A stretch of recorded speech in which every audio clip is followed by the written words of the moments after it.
The truth shall set you free. Let's talk about sex. Let's talk about it. Let's talk about sex. Another one of those S words we don't like talking about, but love doing. Most people I know experienced sex before they even had the language to understand what it was. I know I did. The first time I remember anything was in the fourth grade. And truthfully, I know there were things before the age of 5 that I can't fully remember. And I've made peace with that because I've heard so many people say, how can I start my healing journey if I don't remember? And I always say it's not about remembering. It's about starting the conversations about what it is you do want. Because even if you don't remember everything, your body does, your patterns do. Your relationships repeat what your mouth won't say. There's a stranger in my house. It's not just a song, it's the truth. In therapy, I see people in their relationships who have never told their partners their truth, not wanting to be judged and not knowing that telling the truth can actually improve the relationship because sexual abuse does shape a person. And a lot of people are laying next to strangers. I know because I've been that stranger. I never told anyone I dated about my sexual abuse experiences. We never talked about what we like. We never talked about what we don't like. We never talked about what shaped us. But we expect intimacy without truth, without conversation, without ever being known. That moment. I remember when I first started working as a therapist and I had a client talking about her sexual abuse experience as a child with a female cousin and how it changed her.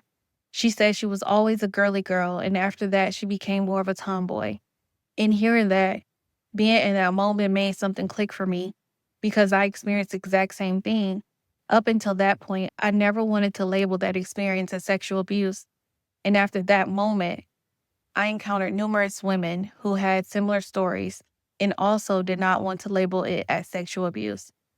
We hear boys will be boys, but there is also this unspoken normalization when it comes to girls, like it's just childhood experimenting. And it's not, because the truth is, it shapes how you show up intimately in your relationships. Silence.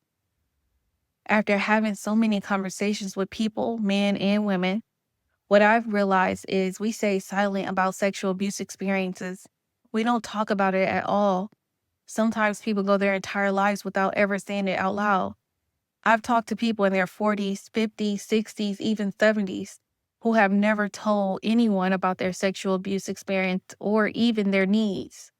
And for a lot of people, I feel like because I am walking in my truth, I am like a walking truth serum. People just feel comfortable speaking their truth to me, even outside of therapy. And honestly, it is heavy, but I can feel the moment it leaves their body. And I love being able to help people drop the weight they have been carrying. Performance. Because of the silence we choose to live in, sex becomes a performance. It becomes like that three-piece album, first come, first serve. It becomes a competition. And sex has been a competition for a long time. Just think about it. If two people are competing, only one person is satisfied. And sometimes neither of them are. I know I saw sex as a competition. I wanted to be the best. I thought if he didn't finish first, I was doing something wrong, even when I wasn't satisfied. And that's what happens when there is no communication, no healing, no honesty. Sex becomes a performance.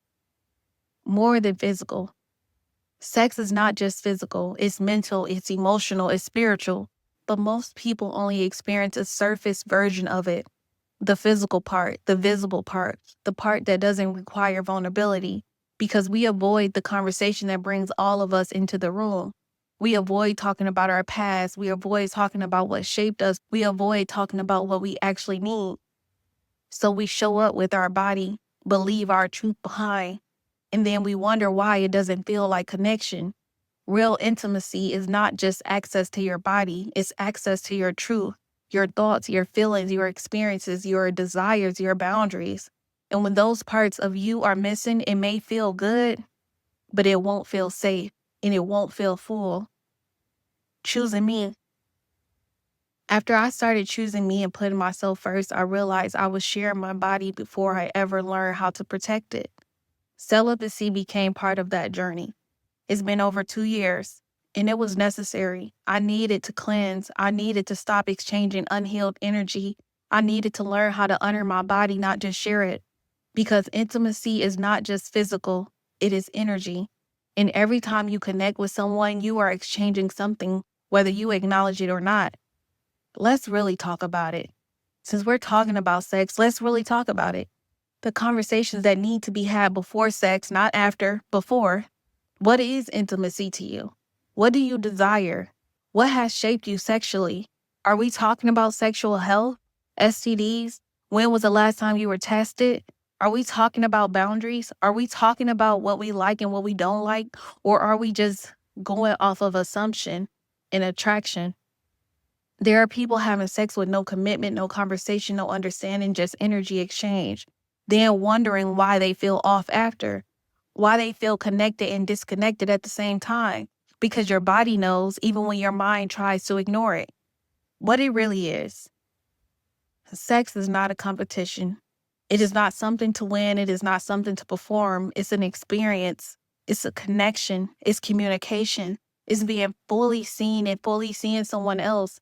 And that only happens when you are honest. Honest about your past, honest about your needs, honest about your body. Because when you heal, you don't just experience sex differently. You experience yourself differently. C notes. Affirmation. I honor my body, my truth, and my healing. What conversations do I need to have before I share my body? What does intimacy look like when I include all of me? Sex is sacred. And when you stop performing and start communicating, you don't just change your sex life. You change how you experience yourself.